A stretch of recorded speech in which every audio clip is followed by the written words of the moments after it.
Pada kesempatan kali ini, kami dari kelompok 6 ingin mempresentasikan hasil diskusi kami. Yang pertama, kami akan menjelaskan tentang pengertian integral, yang kedua jenis-jenis integral, yang ketiga integral pada fisika, yang keempat contoh penerapan integral, dan yang terakhir yang kelima yaitu kesimpulan. Tahukah kamu apa itu integral? Integral merupakan bentuk operasi matematika yang menjadi kebalikan atau inverse dari operasi turunan dan limit dari jumlah atau suatu luas daerah tertentu. Integral dikategorikan menjadi dua jenis integral. Di sini saya akan menjelaskan slide 5. Lalu apa saja jenis-jenis integral itu? Pertama, integral tak tentu. Sebagian inverse atau kebalikan dari turunan yang jika diintegralkan akan menghasilkan fungsi itu sendiri. Dalam bidang fisika, aplikasi integral tak tentu berguna dalam konsep jarak, kecepatan, percepatan. Mengetahui fx atau f aksen x dan fa diketahui dan mengetahui fx kalau persamaan gradien garis singgung dan titik singgung diketahui. Sebagai berikut ada rumusnya. Kemudian di slide 6 ada yang kedua, integral tentu.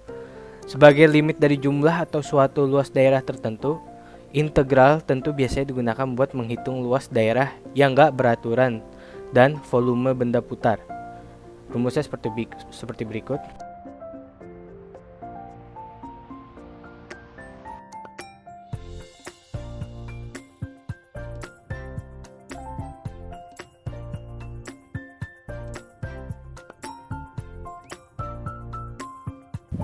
Menentukan medan listrik dengan integral dari rapat muatan.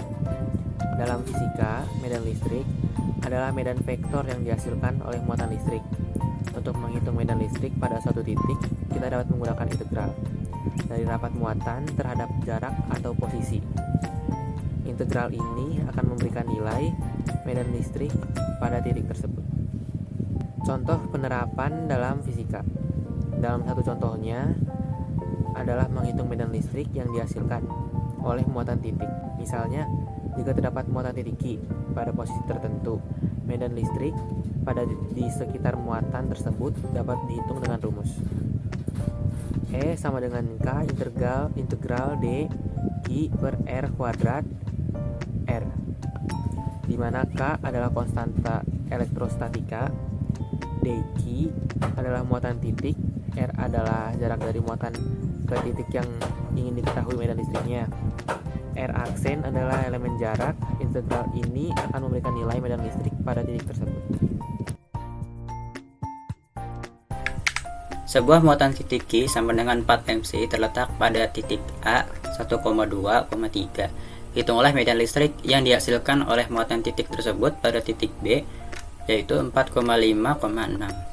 Langkah pertama itu menentukan elemen muatan dq karena muatan titik Q terletak pada satu titik. Elemen muatan dq juga sama dengan Q, yaitu dq sama dengan Q sama dengan 4 atau sama dengan 4 kali 10 pangkat min 6 kolom. Langkah kedua itu menentukan jarak R. R akar X1 dikurang X2 pangkat 2 ditambah Y1 dikurang Y2 pangkat 2 ditambah Z1 dikurang Z2 pangkat 2.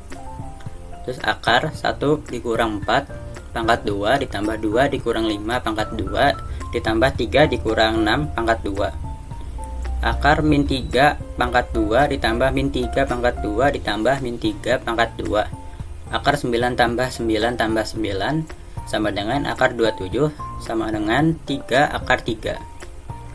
Langkah ketiga menentukan vektor satuan R, yaitu R sama dengan X, Y, Z sama dengan X1 dikurang X2 per R, Y1 dikurang Y2 per R, Z1 dikurang Z2 per R. 1 dikurang 4 per 3 akar 3, 2 dikurang 5 per akar 3 akar 3, 3 dikurang 6 per 3 akar 3 sama dengan min 3 per 3 akar 3, min 3 per 3 akar 3, min 3 per 3 akar 3. Itu hasilnya sama dengan min 1 per akar 3, min 1 per akar 3, min 1 per akar 3. Langkah keempat, menggabungkan semua nilai dalam persamaan medan listrik. E sama dengan K integral dq per R kuadrat dikali R sama dengan K integral 4 kali 10 pangkat min 6 per 3 akar 3 pangkat 2 dikali min 1 per akar 3 min 1 per akar 3 min 1 per akar 3 sama dengan K integral 4 kali 10 pangkat min 6 per 3 akar 3 pangkat 2 dikali min 1 akar 3 min 1 akar 3 min 1 akar 3.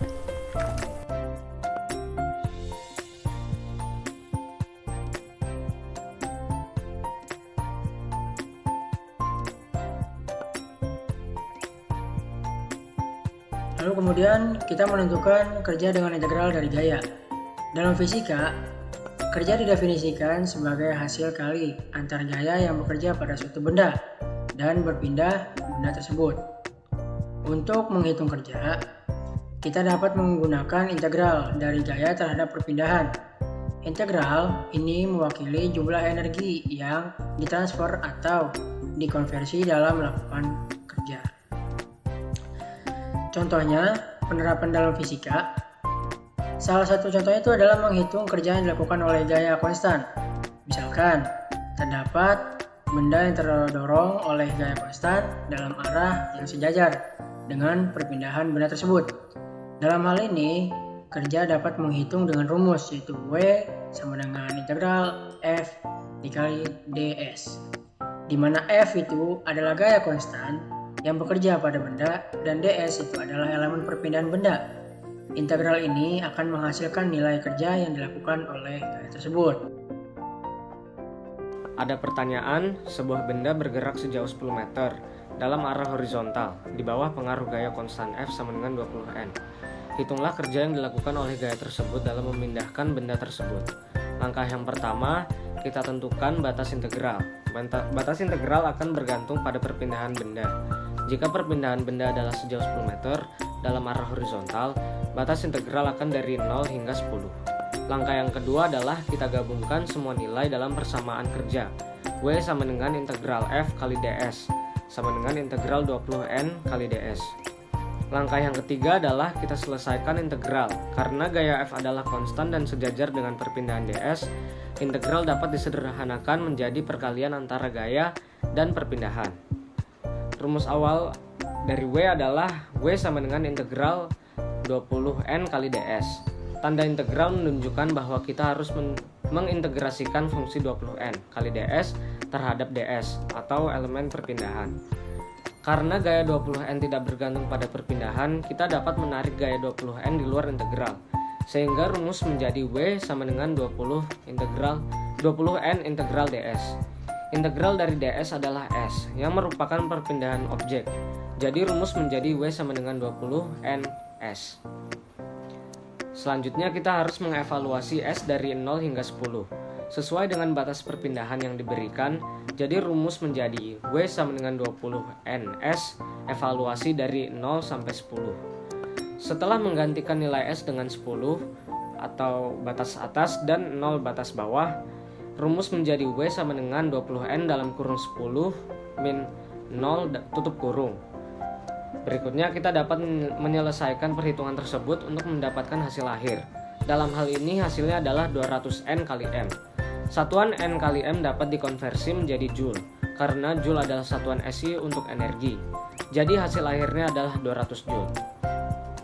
Kesimpulan yang dapat kita ambil dari penerapan integral pada fisika adalah pemahaman konsep integral memberikan alat matematika yang kuat untuk memodelkan, menghitung, dan menganalisis fenomena fisika yang melibatkan hubungan kontinu, perubahan sepanjang waktu, distribusi muatan, dan kuantitas fisik yang berkelanjutan. Hal ini memungkinkan fisikawan untuk menjelaskan fenomena alam dengan lebih baik dan memperoleh pemahaman yang lebih mendalam tentang prinsip-prinsip dasar yang mengatur alam semesta.